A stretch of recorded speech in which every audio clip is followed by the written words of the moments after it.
All right, Jacob, you go ahead. All right. Hello, my name is Jacob, and we are here today to talk about Megan's Law.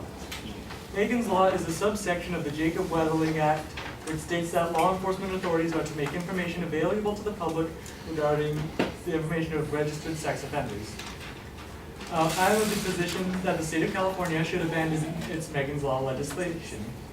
I argue that this is an abridgment of the constitutional right forbidding the use of cruel and unusual punishment on 3 points. First, due to the collateral damage effect that it has. Secondly, its invitation for indiscriminate mob justice. And finally, the unfair restrictions placed on offenders which prohibit reintegration into society. Megan's Law produces collateral damage which affects friends, families, and neighbors.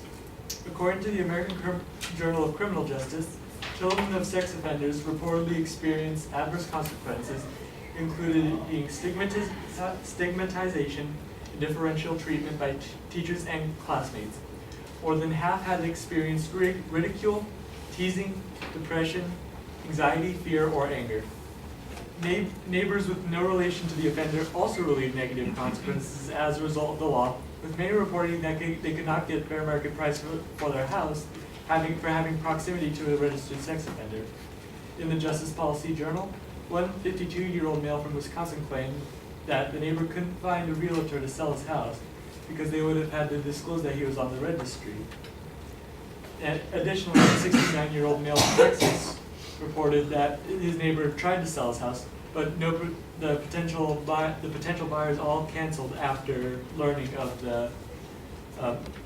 that there was a registered sex offender a few houses down. By placing their most private information on for the whole public to see, it invites extrajudicial punishment for the offenders. This is in addition to the fact that there are no provisions in the federal law which properly differentiate between convicts according to their crime. This results in many people who are not a danger to society being lumped together being lumped together under one banner of being a criminal, with their address, their name, what they look like being put to the whole world to see.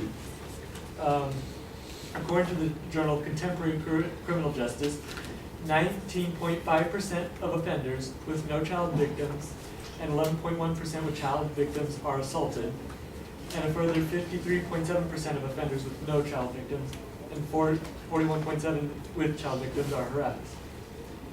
The law requires offenders to live, on the third point, the law requires offenders to live away from any area which children may frequent, which sometimes includes most of any given city, banishing offenders for all intents and purposes. This is not only a human rights abridgment, but also inhibits offenders from integrating into society, which is often the most powerful means of preventing recidivism. We know that these effects are the sole product of Megan's Law, because many people on the web registry only report abuse after their sex offender status is revealed by Megan's Law. The website gives unabridged access to offenders' names and address, and does not list the specific offense which would differentiate low offenses from higher offenses. The research article published in the Justice Policy Journal provided a number of interviews with registered sex offenders regarding their experiences, and many report similar instances of abuse. A 47-year-old Wisconsinite claimed that once his landlord found out that he was on the registry, and I quote, "He sent a picture of me to my mother and uncle and threatened them if I did not move out. And he harassed my family by phone and letters. This only happened after he was found out on the registry, not before." Meanwhile, a 69-year-old male reported, "Normally when employers do a background check, they go back 7 years. My conviction was in 1987, 25 years ago. Therefore, I was able to obtain jobs easily until I had to start registering. Being on the registry now keeps my conviction current. So potential employers are aware of it as if it were recent. I have not been able to obtain a job for the past 2 years." If we were to repeal Megan's Law, then the friends and family members of those on the registry would no longer share in the stigma and the punishment, thus allowing them to live better lives. We would no longer be grouping offenders of a wide range of offenses under a single punishment, and we would no longer be grouping them together and inviting mob violence through indiscriminate display of data. Most importantly, we would be able to properly integrate offenders back into society in order to avoid recidivism. The current law encourages recidivism because, according to the Colorado Department of Public Safety, researchers suggest that sex offender without positive social support system and stable employment recidivate at higher rates than those with jobs or ties to the community.